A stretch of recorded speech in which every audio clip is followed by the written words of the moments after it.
Þetta engar venjulegar vöfflur. Jafnvel þó það líti út eins og venjulegar vöfflur og jafnvel þó það bragðist eins og venjulegar vöfflur. Því þær hafa þá sérstöðu að vera bakaðar með rafmagni sem framleitt úr hitaveituvatni beint úr krananum. Heita vatni hjá okkur mundi vera nálgast 70 gráður. Já, og það nóg. Það nóg. Við getum fengið 1200 vött út af því. Framöndu þetta hefur þurft vatn yfir suðumarki, það að segja gufu, til að framleiða rafmagn. Það hefur tekist ákveðlega vel á Íslandi og sem dæmi á Nesjavöllum að tala bæði rafmagn og hitun. Þannig það ákveðlega góð nýting á slíkum jarðvökva eins og hefur tekist þar. En þessi braut okkar að ná miklu stærra svæði, bæði hér á landi og annar staðar, að geta virkjað þessi lægri hitastig sem svo spennandi hjá okkur. Það ekki svo langt síðan sú hugmynd kom upp að hægt væri að framleiða rafmagn úr, við segjum kannski ekki volguvatni, en allavega vel undir suðumarki. Undanfarin ár hefur Nýsköpunarmiðstöð farið landið með námskeið sem hún kallar Orkubóndinn. Viltu verða þinn eigin orkubóndi? Það sem aðilar sem að búa yfir orku með ýmsu móti, vatnsorku eða jarðorku eða áhuga á vindmyllum og svo framvegis læra þessa tækni, ýmsu tækni. Og það vaknaði strax áhugi minn á þessum námskeiðum að virkja betur lághitann, allan þann lága jarðhita sem í kringum okkur. Og sérstaklega var mér hugsað til hita sem nær því ekki að búa til gufu sem getur aftur knúið þá gufukverla. Og smá saman eftir að við fengum fyrirspurn frá aðila sem vildi reisa endurvarpstöðvar fyrir GSM loftnet við land. Þá fór ég að hugsa hvort það ekki var hægt að nýta lágan jarðhita til þess að knýja slíkar stöðvar í staðinn fyrir díseldælurnar sem skemma nú ansi mikið finnst mér umhverfið sitt.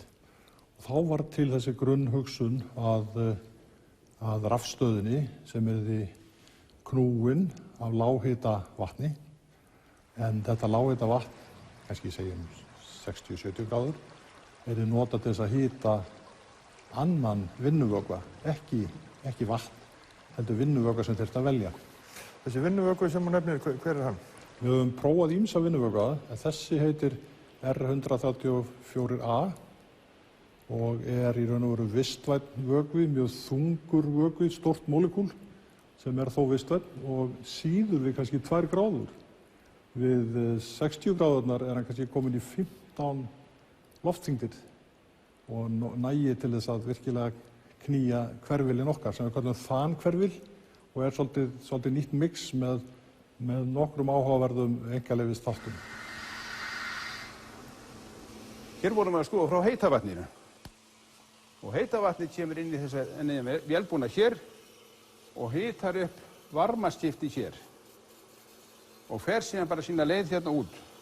Þessi varmaskiptir síður upp vökva, þannig að það verður gasi undir háum þrýstingi og gasið leitt í þennan vélbúna hér. Þetta mótor sem gengur fyrir þrýstingi og hann snýr hérna inn í þessu dínamó sem framleiðir rafmagn sem við sjáum bráðum.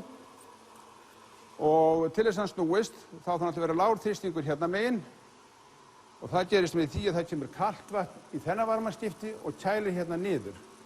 Þannig að hérna verður svona 10-15 bör og hérna svona 4-5 bör.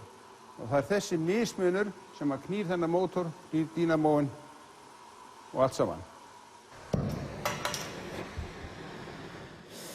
Þessi þróunarvinna í raun og veru búin að eiga sér stað alveg í rúmt ár.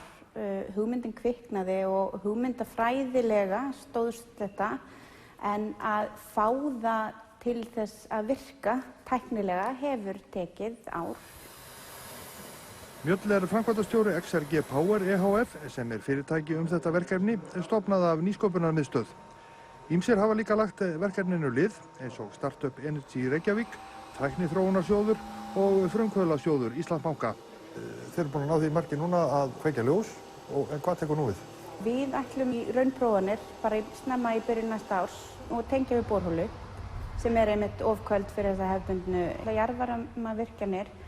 Og þá erum við að tala kannski að garðyrkjumenn sem náttúrulega núna að nýta jarðvarmann og þurfa mikið rafmagn, gætu verið að fá rafmagn úr okkar að því við værum bara að taka toppinn af því sem þeir eru að nýta í hitanum, sko. Sjáum við fyrir ykkur að þetta sé eitthvað þekking sem verður hægt að flytja út? Algjörlega. Það er fullt af lághita jarðvarmasvæðum út um allan heim og við vitum í Austur-Evrópu og Suður-Ameríku eru fullt af borholum sem hafa verið boraðar og í von að byggja svona rafstöðvar eins og Nesjavallavirkjun, en þær hafa reynst of kaldar fyrir það og þar sjáum við alveg gífurleg markaðstækifæri fyrir okkur. Svo erum við fann að horfa til þess að nýta þetta í afgangshita til dæmis véla hjá bátum. Það getur hugsanlega knúið með hita útblástusins í bátnum, vélinni. Getur knúið ýmis tæki borð, kannski færavindur, með rafmagni sem báturinn framleiðir sjálfur og þarf ekki aukalega olíu til. Þannig að þetta er áfangi sem opnar ýmsa möguleika. Þetta er mjög stór dagur hjá okkur á Nýsköpunarmiðstöð og með félögum okkar að í dag er sýnt í fyrsta sinn virkni þessara tækis og það er sýnt í vinnslu.